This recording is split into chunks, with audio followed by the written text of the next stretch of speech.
Hello friends, ఈరోజు మన recipe వచ్చేసి కారం దోశ. సింపుల్గా టేస్టీగా ఎలా తయారు చేసుకోవచ్చో చూద్దాం.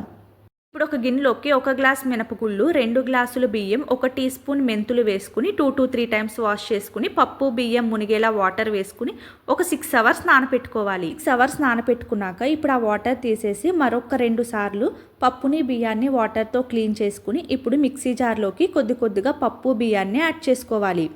నిమిషాల ముందు ఒక పావు కప్పు అటుకుల్ని నానపెట్టుకుని వేసుకోండి. చిన్న టీ గ్లాస్ వాటర్ని యాడ్ చేసుకుని మెత్తగా గ్రైండ్ చేసుకోవాలి.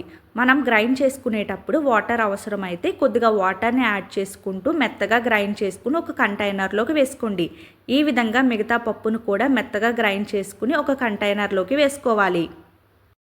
పిండి ఈ విధంగా మెత్తగా గ్రైండ్ చేసుకోవాలి. మిక్సీ అన్నా పర్లేదు, లేదంటే గ్రైండర్ అన్నా పర్లేదు.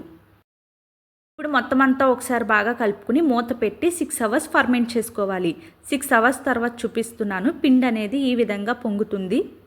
ఇప్పుడు ఈ పిండి మొత్తం అంతా ఒకసారి బాగా కలుపుకుని కొద్దిగా పిండిని వేరే గిన్నెలోకి తీసుకుని ఒక 1/2 స్పూన్ సాల్ట్ని వేసుకుని పిండి మొత్తం అంతా ఒకసారి బాగా కలుపుకోవాలి. మిగతా పిండిని ఫ్రిడ్జ్లో స్టోర్ చేసుకోండి. ఇప్పుడు మిక్సీ జార్లోకి 2 మీడియం సైజ్ ఉల్లిపాయల్ని ముక్కల కింద కట్ చేసి వేసుకోండి. 1 స్పూన్ జీలకర్ర, 1/2 స్పూన్ సాల్ట్, 4 వెల్లుల్లిపాయ రేకల్ని వేసుకోవాలి. ఇప్పుడు 3 ఎండుమిర్చిని ఒక 10 నిమిషాలు వాటర్లో నానబెట్టుకుని ఎండుమిర్చిని కూడా వేసుకోవాలి. 2 స్పూన్స్ వాటర్ని యాడ్ చేసుకుని మూత పెట్టి మెత్తగా గ్రైండ్ చేసుకోవాలి. ఈ విధంగా గ్రైండ్ చేసుకున్నాక ఇప్పుడు ఎర్ర కారాన్ని ఒక గిన్నెలోకి తీసుకుని పక్కన పెట్టుకోండి. స్టవ్ ఆన్ చేసి ప్యాన్ పెట్టుకుని ప్యాన్ని హీట్ చేసుకోవాలి. ప్యాన్ బాగా హీట్ అయ్యాక 1.5 గట్టి పిండి వేసుకుని ఈవెన్గా స్ప్రెడ్ చేసుకోవాలి.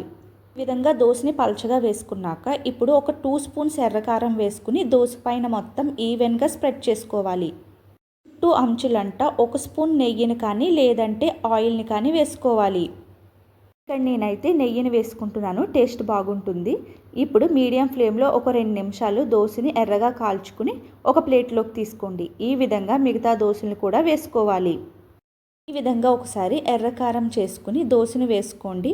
ప్రతిసారి ఈ విధంగా ఎర్రకారం దోశని తినడానికే ఇష్టపడతారు. మీకు కానీ ఈ వీడియో నచ్చినట్లయితే ఛానల్ని సబ్స్క్రైబ్ చేసుకోండి, లైక్ చేసి షేర్ చేయండి. Thanks for watching.